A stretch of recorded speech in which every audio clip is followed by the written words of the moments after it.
कैसे हो दोस्तों? आज मैं आपके लिए एक ऐसी जिंदा दिल लड़की की कहानी लेकर आया हूँ जिसकी हंसी और शरारतों ने उसकी जिंदगी की हर मुश्किल को हरा दिया। ये कहानी है ट्विंकल की, एक ऐसी लड़की जो बारिश में भीगकर मस्ती करती है, स्कूल में सबको हंसाती है और अपने सपनों को पूरा करने के लिए हर चुनौती का सामना हंसते हंसते करती है। चलिए शुरू करते हैं ट्विंकल की इस मस्ती भरी और प्रेरणादायक यात्रा पर। करते हैं कैप्टन ट्विंकल की कहानी। सुबह की 8 बजे थे जब ट्विंकल अपनी पुरानी साइकिल पर सवार होकर स्कूल के लिए निकली। आज उसके साथ उसके दोस्त रीना और मोहन भी थे जो उसके पड़ोस में रहते थे। रास्ते में चलते हुए तीनों अपने पसंदीदा गाने गा रहे थे। बोलते हैं, याद है वो दिन जो स्कूल से लौट रहे थे हम, मस्ती के मूड में संगीत भरी छेड़छाड़ वाली भावना। अचानक ट्विंकल ने अपनी साइकिल की रफ्तार बढ़ा दी और चिल्लाई, दे रे कौन बैठे अगले मोड़ पर। रीना और ओवन ने भी अपनी साइकिलें तेज चलाई और इस तरह रोज की तरह आज भी उनकी साइकिलें शुरू हो गई। ट्विंकल की लाल साइकिल आगे थी, उसके लंबे बाल हवा में लहरा रहे थे। स्कूल का दिन बड़ा ही मजेदार रहा। लंच ब्रेक में सभी दोस्त मैदान में खो खो खेल रहे थे। ट्विंकल टीम की दौड़ने वाली थी और वो इतनी तेज दौड़ रही थी कि अचानक मोहन से टकरा गई। दोनों जोर से जमीन पर गिरे। सबने सोचा ट्विंकल रोने लगेगी, लेकिन उसने तो जोर से हंसना शुरू कर दिया। अरे यार, ये तो मेरी पायलट ट्रेनिंग थी, मैं तो बस लैंडिंग प्रैक्टिस कर रही थी। उसकी इस बात पर सारे बच्चे हंस पड़े और टीचर तक मुस्कुरा दिए। दिन भर की पढ़ाई के बाद जब स्कूल छूटा तो आसमान में काले बादल छाए हुए थे। ट्विंकल ने अपने दोस्तों से कहा, लगता है आज बारिश होगी, चलो जल्दी करते हैं। लेकिन वो लोग अभी आधे रास्ते में ही थे कि अचानक मूसलाधार बारिश शुरू हो गई। बड़ी बड़ी बूंदें उन पर गिर रही थी। ट्विंकल ने अपने स्कूल बैग की जेब में डोली, लेकिन छाता कहीं नहीं था। उसे याद आया कि वो तो छाता गड़बड़ी भूल गई है। रीना और मोहन ने अपने अपने छाते खोल लिए और हंसते हुए बोले, ट्विंकल अब तो तू पूरा गीला चूहा बन जाएगा। ट्विंकल की बेफिक्री और खुशी से भरी हंसी, लेकिन ट्विंकल के चेहरे पर एक पल के लिए भी उदासी नहीं आई। उसे जोर से हंसते हुए कहा, अरे बारिश तो भगवान का फ्री वाटर पार्क है, आज तो मैं खूब मस्ती करूंगी। ट्विंकल ने अपने बैग को सिर पर रखा और बारिश में नाचते कूदते आगे बढ़ने लगी। वो जोर जोर से गाना गा रही थी, टिप टिप बरसा पानी, पानी ने आग लगाई। रास्ते में पानी से भरे गड्ढे थे और ट्विंकल जानबूझकर एक के बाद एक गड्ढों में कूद रही थी। हंसते हुए चपाक चपाक की आवाज से आसपास के लोग खिड़कियों से झांक रहे थे और मुस्कुरा रहे थे। एक आश्चर्य से अचानक एक बहुत गहरे गड्ढे में उसका पैर पिघला और वो धड़ाम से कीचड़ में जा गिरी। उसका सफेद और नीला स्कूल यूनिफॉर्म पूरी तरह से कीचड़ से तन गया। बिजली की आवाज निकालते हुए ठीक उसी समय आसमान में बिजली कड़की और तेज चमक हुई। ट्विंकल ने कीचड़ में बैठे बैठे ऊपर देखा और जोर से हंसते हुए कहा, लो भगवान ने पहले मुझे गिराया और अब फ्लैश लाइट से फोटो भी खींच रहा है। हंसी के ठहकों के साथ पास में खड़े कुछ और बच्चे ये सुनकर ठहके वार कर हंस पड़े। ट्विंकल ने कीचड़ में से उठकर अपने कपड़े झाड़े और अपने दोस्तों की तरफ देखा जो अभी भी छाते के नीचे खड़े थे। क्या बात है, तुम लोग डर गए? उसने चिढ़ाते हुए कहा, नटखट अंदाज में। फिर क्या था, ट्विंकल ने कीचड़ की छोटी छोटी गोलियां बनाई और रीना और मोहन पर फेंकनी शुरू कर दी। हंसते हुए पहले तो दोनों ने बचने की कोशिश की, लेकिन फिर वे कीचड़ की गोलियां बना के ट्विंकल पर फेंकने लगे।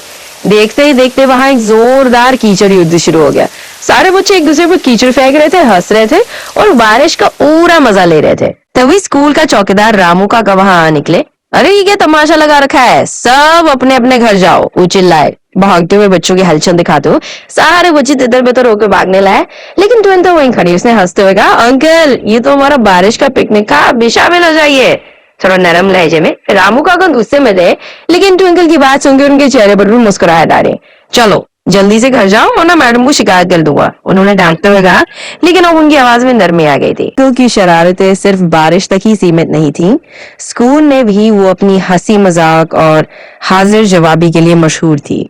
एक बार की बात है, क्लास में मैथ्स की टीचर ने उससे पूछा, ट्विंकल तुम्हारा होमवर्क कहाँ है? ट्विंकल बिना घबराए बोली, मैम मैं तो होमवर्क करने बैठी थी, लेकिन मेरी बिल्ली ने मेरी कॉपी पर दौड़ लगाई और सारी स्याही फैल गई। पूरी क्लास ठहाके मारकर हंस पड़ी। टीचर ने सख्ती से कहा, ट्विंकल ये बहाने नहीं चलेंगे। लेकिन ट्विंकल ने मासूम चेहरा बनाकर जवाब दिया, मैम मेरी बिल्ली को गणित से जलन है, वो नहीं चाहती मैं टॉपर बनूं। इस बार टीचर को भी हंसी रोकनी पड़ी। एक बार उसने अपनी दोस्त रीना की कॉपी चुपके से कॉपी कर ली, लेकिन जल्दबाजी में रीना का नाम भी कॉपी कर दिया। जब टीचर ने कॉपी चेक की तो वो हैरान रह गई। ट्विंकल तुम्हारा नाम तो रीना कैसे हो गया? उन्होंने पूछा। ट्विंकल ने हंसते हुए जवाब दिया, मैम मैं तो बस अपनी दोस्त की फैन हो गई थी। पूरी क्लास पर से हंसी से गूंज उठी। लेकिन ट्विंकल की सबसे यादगार शरारत वो दिन था जब स्कूल का सालाना समारोह था। ट्विंकल को बम बम बोले गाने पर डांस करना था। वो इतने जोश में डांस कर रही थी कि अचानक माइक स्टैंड से टकरा गई। माइक धड़ाम से स्टेज पर गिर गया।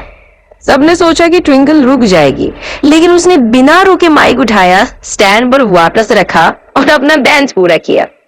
परफॉर्मेंस खत्म होने पर दर्शकों ने जोरदार तालियां बजाई। ट्विंकल ने स्टेज से हंसते हुए कहा, ये माइक भी मेरे डांस का फैन हो गया, देखो कैसे मेरे साथ लुढ़क रहा था। पूरा हॉल हंसी से गूंज उठा। जिंदा दिली सिर्फ स्कूल तक ही सीमित नहीं थी, घर पर भी वो सबको हंसाती खुश लगती थी। उसके पापा एक पायलट थे और ज्यादातर समय ड्यूटी पर रहते थे। जब वो घर आते तो ट्विंकल उनसे आसमान और हवाई जहाजों की कहानियां सुनती। एक शाम जब ट्विंकल बारिश में भीगकर घर पहुंची तो उसकी मम्मी ने उसे देखकर डांट लगाई। ट्विंकल, ये क्या हाल बुरा रखा है, छाता क्यों नहीं ले गई? मम्मी गुस्से में बोली। ट्विंकल ने हंसकर जवाब दिया, मम्मी बारिश में छाता ले जाना तो मजे को बर्बाद करना है। मम्मी ने सिर पकड़ लिया, लेकिन उनकी हंसी भी छूट गई। रात मम्मी ने पापा को फोन किया और शिकायत करते हुए कहा, आपकी लाडली को देखिए, बारिश में भीगकर आई और हंस रही है। फोन की दूसरी तरफ से पापा की हंसी सुनाई दी, मेरी ट्विंकल तो आसमान की तरफ बेफिक्र है। फिर मासूमियत भरे अंदाज में ट्विंकल ने फोन इन और बोली, पापा आप कब आ रहे हो, मुझे आगे बहुत याद आती है। पापा ने प्यार से कहा, बस अगले हफ्ते आ रहा हूँ मेरी छोटी पायलट। लेकिन जब पापा कतर आए तो सब कुछ बदल गया। पापा को 2 दिन बाद फिर से ड्यूटी पर जाना था और इस बात को लेकर मम्मी और पापा के बीच तनाव हो गया। ट्विंकल अपने कमरे में बैठकर उनकी बहस सुनती रहती। वो समझ नहीं पाती थी कि मम्मी पापा इतना क्यों लड़ते हैं। तो में एक दिन जब ट्विंकल स्कूल से लौटी तो मम्मी उदास बैठी थी। क्या हुआ मम्मी? ट्विंकल ने पूछा। मम्मी ने उसे गले लगाया और आंसू भरी आवाज में कहा, बेटा हम अलग हो रहे हैं। यह शब्द सुनते ही ट्विंकल की दुनिया बदल गई। तलाक का झटका उसके लिए बहुत बड़ा था। के बाद ट्विंकल अपनी मम्मी के साथ सूरत शहर चली गई। यहाँ सब कुछ नया और अजनबी था। मम्मी ने एक छोटी सी नौकरी शुरू की, लेकिन पैसे की तंगी हमेशा बनी रहती। नए स्कूल में दाखिला तो हो गया, लेकिन दोस्त बनाना आसान नहीं था। बच्चे उसे नई लड़की कहकर चढ़ाते। एक दिन क्लास में टीचर ने उसे बोर्ड पर मैथ्स का सवाल हल करने के लिए बुलाया। ट्विंकल ने गलत जवाब लिख दिया और पूरी क्लास हंसने लगी। एक हल्की सी मुस्कान और हिम्मत भी था, लेकिन ट्विंकल ने हार नहीं मानी। उसने हंसते हुए कहा, अरे मैं तो बस नया फॉर्मूला ट्राई कर रही थी। उसकी इस बात ने क्लास का माहौल हल्का कर दिया और धीरे धीरे उसके दोस्त बनने लगे। लड़की माली हालत दिन ब दिन खराब होती जा रही थी। एक दिन स्कूल से नोटिस आया कि अगर फीस नहीं भरी गई तो ट्विंकल को परीक्षा में नहीं बैठने दिया जाएगा। मम्मी की आंखों में आंसू देखकर ट्विंकल का दिल टूट गया। थोड़ी कांपती आवाज में लेकिन हिम्मत दिखाते हुए उसने हिम्मत जुटाई और पापा को फोन किया। पापा मेरी स्कूल फीस। उसकी आवाज कांप रही थी।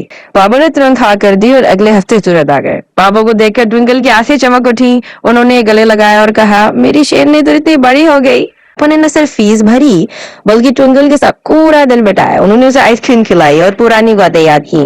पापा के साथ बिताए पलों ने ट्विंकल के चेहरे पर फिर से हंसी ला दी। ट्विंकल 12वीं कक्षा में पहुंची तो मम्मी ने दूसरी शादी करने का फैसला किया। उनके नए पति राजेश अंकल अच्छे इंसान थे, लेकिन ट्विंकल को उनके साथ सहज महसूस नहीं होता था। एक दिन मम्मी और राजेश अंकल के बीच बहस हो गई। ट्विंकल ने सुना कि राजेश अंकल मम्मी से कह रहे थे ट्विंकल को थोड़ा अनुशासन में रहना चाहिए। यह सुनकर ट्विंकल का गुस्सा फूट पड़ा। उसने मम्मी से कहा, मैं आपके साथ नहीं रहना चाहती, मैं पापा के साथ मुंबई जाऊंगी। मम्मी ने बहुत समझाया, लेकिन ट्विंकल जिद पकड़ ली। इस तरह वह मुंबई में पापा के पास आ गई। मुंबई का जीवन एकदम नया और रोमांचक था। पापा का छोटा सा फ्लैट एयरपोर्ट के पास था, जहां हर सुबह हवाई जहाज की आवाज सुनाई देती। पापा की मेहनत और जिम्मेदारी देखकर ट्विंकल प्रेरित हुई। उसने सोचा, मैं भी पापा की तरह पायलट बनूंगी, आसमान में उड़ूंगी और अपने सपनों को हकीकत बनाऊंगी। मुंबई के नए स्कूल में उसकी मुलाकात आरव से हुई। आरव उसका सहपाठी था और उसकी सादगी और हंसी ने ट्विंकल का दिल जीत लिया। दोनों आपस में पढ़ाई करते, एक दूसरे का हौसला बढ़ाते। ट्विंकल ने प्रवेश परीक्षा की तैयारी के लिए दिन रात एक कर दिए। वो रात रात भर जाकर पढ़ती, सुबह जल्दी उठकर कोचिंग जाती। आरव हमेशा उसके साथ रहता, उसका हौसला बढ़ाता। दोनों ने साथ में सपना देखा कि एक दिन ट्विंकल पायलट बनेगी और आरव एरोनॉटिकल इंजीनियर। लेकिन जब परीक्षा के नतीजे आए तो ट्विंकल फेल हो गई। ये उसके लिए बहुत बड़ा झटका था। वो अपने छोटे से कमरे में अकेले बैठी थी। खिड़की से बाहर बारिश की बूंदें टपक रही थी और कमरे में सन्नाटा था। उसने अपनी किताबें मेज पर पटक दी और बिस्तर पर लेट गई। उसकी आंखों से आंसू बहने लगे। मैं तो पापा की तरह पायलट बनना चाहती थी। मैंने इतनी मेहनत की, फिर भी फेल हो गई। वह खुद से बड़बड़ाई। उसे लग रहा था कि उसने पापा को निराश किया है। वो कमरे में अकेली बैठी रो रही थी, तभी दरवाजे की घंटी बजी। उसने आंसू पोंछे और दरवाजा खोला। सामने पापा खड़े थे अपनी वर्दी में, थके हुए लेकिन मुस्कुराते। और पापा, वो चिल्लाई और उनसे लिपट गई। पापा ने उसे गले लगाया और उसके माथे पर चूमा। मेरी शेरनी उदास क्यों है? उन्होंने प्यार से पूछा। ट्विंकल ने रोते हुए कहा, पापा मैं फेल हो गई, मैं आपकी तरह पायलट नहीं बन सकती। पापा ने उसकी जुड़ुएं हल्के हटाई और कहा, ट्विंकल मेरी छोटी पायलट बनना आसान नहीं, लेकिन हार मानना मेरी बेटी को शोभा नहीं देता। दिलासा देते हुए पापा उसे अपने कंधे से लगाकर सोफे पर बैठ गए। उसने पापा के कंधे पर सिर रखा और खूब रोई।